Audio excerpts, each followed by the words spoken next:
নমস্কার সকলকে দোলযাত্রার শুভেচ্ছা জানিয়ে আমি বর্তমান পশ্চিমবঙ্গ বিধানসভার নির্বাচন আসন্ন এই সম্পর্কে সামাজিক মাধ্যমে দু এক কথা বলতে চাইছি।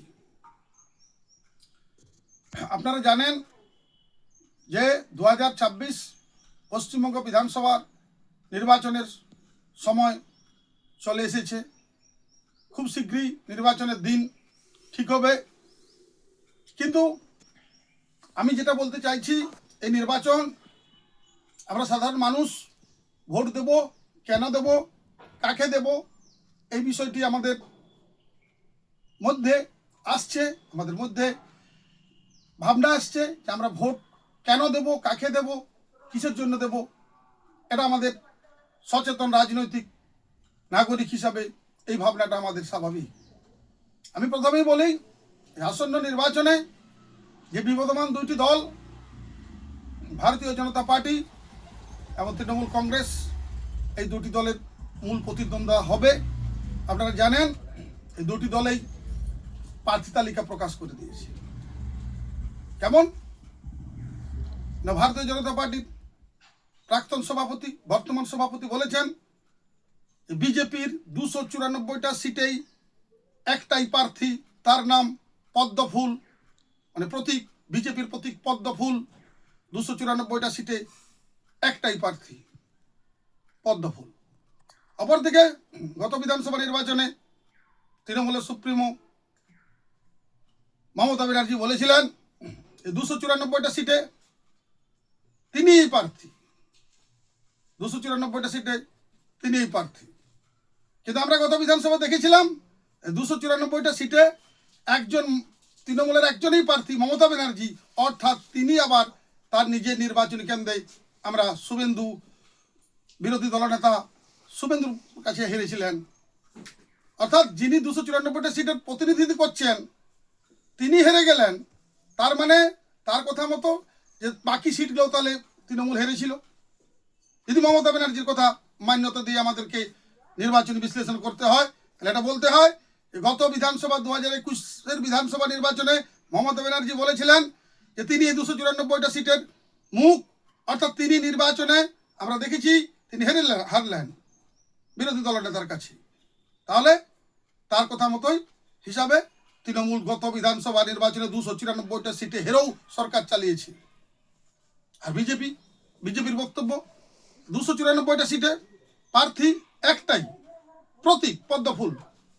আমি এই প্রসঙ্গে যেটা বলতে চাইছি পশ্চিমবাংলার সচেতন রাজনৈতিক মানুষের কাছে, দেখুন এই যে ব্যক্তিবাদ রাজনীতি, কংগ্রেসের ঘরানা, কংগ্রেস তার থেকে উদ্ভূত তৃণমূল কংগ্রেস, এরা ব্যক্তি প্রাধান্য দিয়ে এই দলগুলো তৈরি করে। সেই ব্যক্তির ইচ্ছা অনিচ্ছা, ভালো মন্দের উপর রাজ্য বা দেশের যে ভাবনা এনারা মনে করেন, এটা কিন্তু আমাদের দেশকে পিছিয়ে নিয়ে গেছে, অনেক অনেক পিছিয়ে নিয়ে গেছে। অপরদিকে বিজেপির যে ভাবনা, ব্যক্তির থেকে দল, দলের থেকে দেশ, সেই হিসাবে আমরা দলকে বিজেপিকে তার দলবদ্ধ দল, গণতন্ত্রের যে দলের একটা প্রাধান্য আছে, সেটা আমরা বিজেপিকে দেখে বুঝতে পারছি। আর পশ্চিমবঙ্গের সচেতন মানুষ, সচেতন নির্বাচক মণ্ডলী আগামী বিধানসভা নির্বাচনে এই ব্যক্তিবাদী দল যারা বলে 294টা সিটে একটাই প্রার্থী, এই 2026-এর নির্বাচনে উপযুক্ত জবাব দিয়ে যে প্রার্থী গতবারে হেরেছিল 294টা সিটে, এবারে তিনি আবার প্রার্থী হতে চলেছেন। তাই মানুষ এবারে উপযুক্ত জবাব দেবে। অধিকাংশ আসনে তৃণমূল কংগ্রেসকে হারিয়ে গণতান্ত্রিক দল ভারতীয় জনতা পার্টিকে প্রতিষ্ঠা করতে চলেছে, এ ব্যাপারে নিশ্চিত। আমি মনে করি আমাদের পশ্চিমবাংলার আমরা রাজনৈতিকভাবে আমরা সচেতন। আগামী বিধানসভা নির্বাচনে তার প্রমাণ আমরা দেব। ভারতীয় জনতা পার্টিকে এখানে একটা যে বিশ্বের বৃহত্তম গণতান্ত্রিক দল, সেই দলকে পশ্চিমবাংলার মাটিতে প্রতিষ্ঠা করে যে উন্নয়নের যে জোয়ার চলছে নরেন্দ্র মোদীর নেতৃত্বে, যে বিকশিত ভারত 2047 নরেন্দ্র মোদীর লক্ষ্য, 2047 বিকশিত ভারতের লক্ষ্যে তিনি কাজ করে চলেছেন, এগিয়ে চলেছেন। পশ্চিমবাংলাও বিকশিত 2047-এর লক্ষ্যে 2026-এর নির্বাচনে বিজেপি সরকার প্রতিষ্ঠা করে আগামী যে ভারতে উন্নয়নের মডেলে সামিল হবে এবং এই বাংলা গণতান্ত্রিকভাবে নির্বাচনের মাধ্যমে বিজেপিকে সরকারের সুযোগ দিয়ে এই বাংলাকে সোনার বাংলা প্রতিষ্ঠা হবে, এই ব্যাপারে আমি দৃঢ় প্রতিজ্ঞ। শেষে সকলকে কাছে অনুরোধ, আবেদন, আসুন গণতান্ত্রিক দল, বিশ্বের বৃহত্তম গণতান্ত্রিক দল, যে দল মনে করে ব্যক্তির থেকে দল বড়, দলের থেকে দেশ বড়, যাদের একমাত্র মন্ত্র জাতীয়তাবাদ, যারা মনে করে সবকা সাথ সবকা বিকাশ, যারা এই দেশটিকে আজ বিশ্বের প্রথম সারি নিয়ে গেছে আমাদের পশ্চিমবাংলায়, সেই দলকে প্রতিষ্ঠা করে 2026-এ পশ্চিমবাংলা প্রথম জাতীয়তাবাদের সরকার, বিশ্বের বৃহত্তম যে গণতান্ত্রিক দল ভারতীয় জনতা পার্টির সরকার আমরা প্রতিষ্ঠা করব।